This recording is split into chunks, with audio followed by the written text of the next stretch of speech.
और अब 23 का तलिस्मा आगे बढ़ाएंगे, जहां बात करेंगे चुनावी लॉलीपॉप की। तो मध्य प्रदेश में अब चुनावी सीजन के बीच सियासी दलों ने जनता को चुनावी लॉलीपॉप देना शुरू कर दिया है। बीजेपी जनता को कनेक्ट करने वाली योजनाओं को लागू कर चुनावी माइलेज लेने की कोशिश कर रही है, तो वहीं दूसरी तरफ कांग्रेस ने बीजेपी का योजनाओं का काउंटर भी करना शुरू कर दिया है। कांग्रेस ने भी चुनावी घोषणाओं की छड़ी लगा दी है। देखिए भोपाल से हमारी एक खास रिपोर्ट।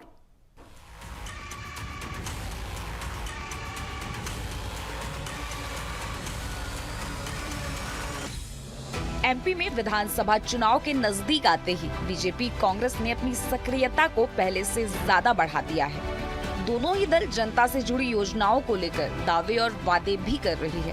वहीं बीजेपी तेजी से हर वर्ग के हिसाब से योजनाओं को बड़ी तेजी से लागू कर रही है। इन योजनाओं की वजह से सरकार पर कर्ज का बोझ भी बढ़ रहा है। कुछ महीनों में सीएम शिवराज सिंह चौहान ने कई बड़े ऐलान जनता के हित में किए।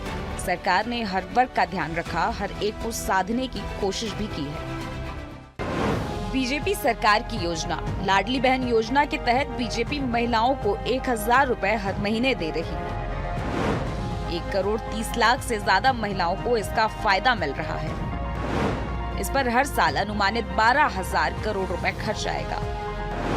बिजली पर सब्सिडी के तहत बीजेपी अटल गृह ज्योति योजना में 100 रुपए में 100 यूनिट दे रही है। किसानों को 5 हॉर्स पावर तक मुफ्त बिजली मिल रही। इसकी कुल सब्सिडी करीब 22,500 करोड़ है।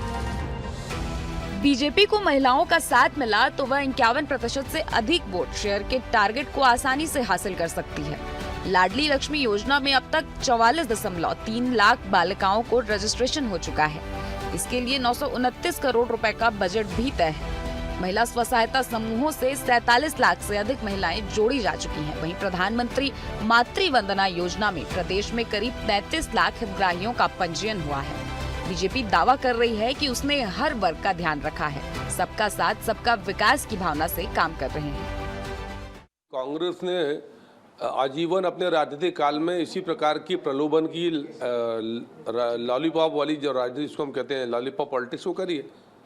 वो कांग्रेस पार्टी जिसने पहली बार इतनी राजनीतिक निर्लजता दिखाई हो कि 973 वचन पत्र लिखकर पूरे नहीं किए हों, वो भारतीय जनता पार्टी सरकार पर सवाल उठा रही है। लाडली लक्ष्मी से लेकर लाडली बहना तक योजनाएं धरातल पर हैं। इसी कमलनाथ जी कांग्रेस सरकार के उस पाप को, जो किसानों की कर्ज माफी पूरी नहीं थी, 11 लाख किसान परिवारों के 21 करोड़ की कर्ज माफी करी है।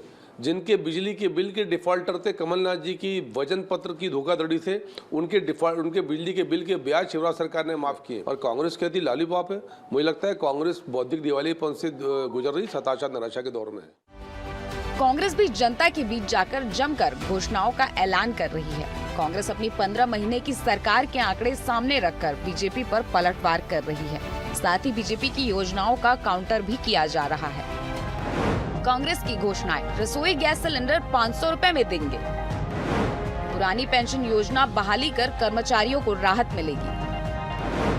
कर्मचारियों को हर महीने 1,500 रुपए देने का वादा किया। इंदिरा गृह और कृषि ज्योति में 300 रुपए में 300 यूनिट बिजली देने का वचन दिया।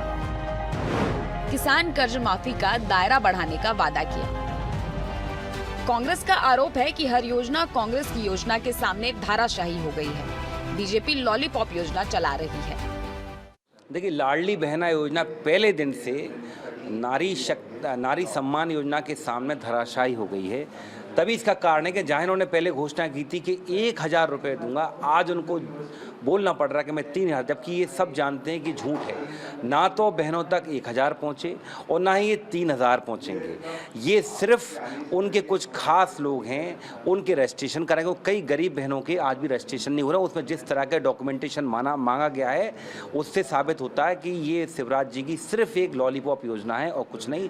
हमने तो सभी के फॉर्म भरे हैं, जो भी माताएं बहनें हैं, हमने सभी के फॉर्म भरे हैं और सरकार आने पे हम सबको 1500 रुपए प्रति माह देंगे। एक तरफ प्रदेश पर कर्ज का बोझ बढ़कर 3 लाख करोड़ पार हो गया है। प्रदेश का हर व्यक्ति 48,000 रुपए कर्ज में डूबा हुआ है, तो वहीं चुनावी सीजन में योजनाओं और घोषणाओं की छड़ी लगी हुई है। लोकतंत्र में हर चीज का तालमेल होना जरूरी है, लेकिन ऐसा ना हो कि पार्टियां इन दावे, वादे और चुनावी घोषणाओं के बीच जनता के मूल मुद्दों को भूल जाए। BSTV के लिए भोपाल से मनोज राठौर की रिपोर्ट। तो देखा आपने किस तरह से मध्य प्रदेश में अब सौगातों की बिसात बिछने लगी है, जहां भाजपा और कांग्रेस दोनों ही लगातार जनता को चुनावी योजनाओं की लॉलीपॉप के जरिए साधने की कोशिश भी कर रही है। इस खबर पर ज्यादा जानकारी लेंगे, हमारे साथ में संवाददाता मनोज राठौर जुड़ चुके हैं। मनोज, जिस तरह से ये जग जाहिर है कि बीते कुछ दिनों में जब हम देख रहे हैं मध्य प्रदेश में कि लगातार यहाँ सौगातों की बिसातें बिछ रही हैं, चाहे बात हम भाजपा की करें कांग्रेस की करें, लगातार सीएम शिवराज सिंह चौहान भी हर रोज जनता को नई नई सौगातें दे रहे हैं और उसका काउंटर करने के लिए कांग्रेस भी कोई कम नहीं है, कांग्रेस भी अपनी नई नई घोषणाएं कर रही है। जी बिल्कुल, आपने सही कहा। 2018 के चुनाव में एक खास बात थी कि कांग्रेस की तरफ से किसान कर्ज माफ़ी का एक बड़ा ऐलान किया था, जिसका असर भी कहीं ना कहीं वोट बैंक में तब्दील होते हुए देखा गया था और 2018 में कांग्रेस की सरकार बनी थी।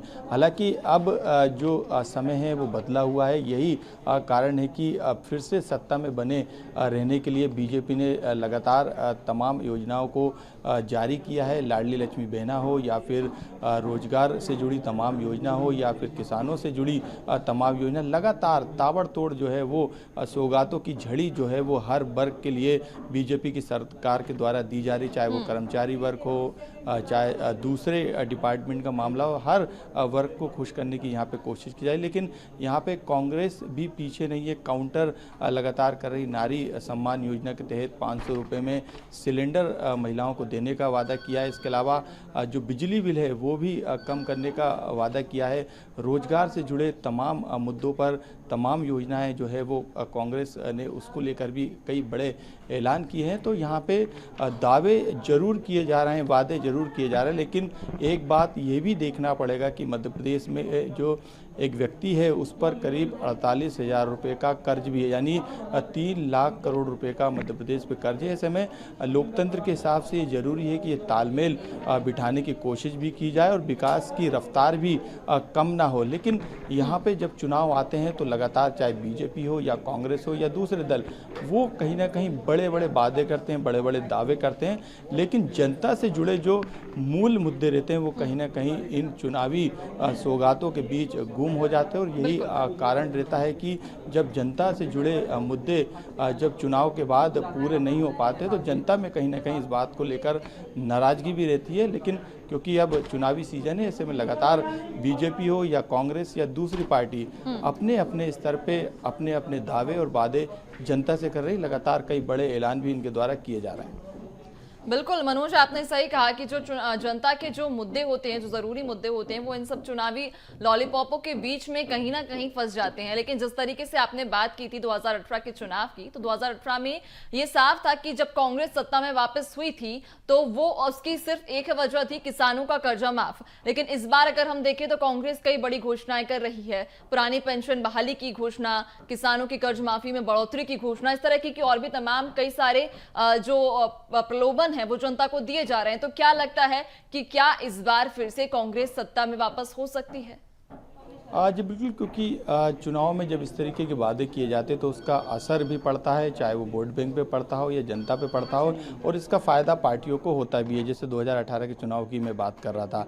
लेकिन क्योंकि बीजेपी लगातार इस चुनाव में पहले से तैयारी कर रही है, महिलाओं के लिए एक बड़ी योजना लाडली बहना योजना लेके आए और लगातार लाभान्वित जो बहनें हैं उनको लाभ पहुँचाने का, उनको फ़ायदा पहुँचाने का काम हर महीने 1,000 रुपये के रूप में किया जा रहा है। लेकिन नारी सम्मान योजना इसका एक बड़ा काउंटर है। उसमें महिलाओं को गैस सिलेंडर 500 रुपये देने का वादा किया गया है और पुरानी पेंशन बहाली की भी जो है वो बात जो है यहाँ पे कांग्रेस के द्वारा की जा रही है। लेकिन क्योंकि आधी आबादी का जो वोट प्रतिशत है वो ज़्यादा है, इसलिए दोनों ही पार्टियों का ध्यान सबसे ज़्यादा महिलाओं पर है। यही कारण है कि महिलाओं से जुड़ी तमाम योजनाओं को लागू किया जा रहा है। इसके अलावा रोजगार से जुड़े मुद्दों पर भी बात की जा रही है। युवाओं पर भी सबसे ज़्यादा फोकस इस समय, आदिवासी क्षेत्रों पर भी फोकस है। तो पूरा जो डिजाइन किया गया है दोनों पार्टियों के द्वारा वो हर वर्ग को खुश करने के लिहाज से पूरी योजनाओं को और पूरी सौगातों और पूरे वादों को डिजाइन किया गया और उसको लेकर अब अपने घोषणा पत्र या संकल्प पत्र जो भी आने वाले हैं उसमें शामिल भी किया जाएगा। बिल्कुल मनोज, तमाम जानकारी साझा करने के लिए आपका बहुत बहुत धन्यवाद।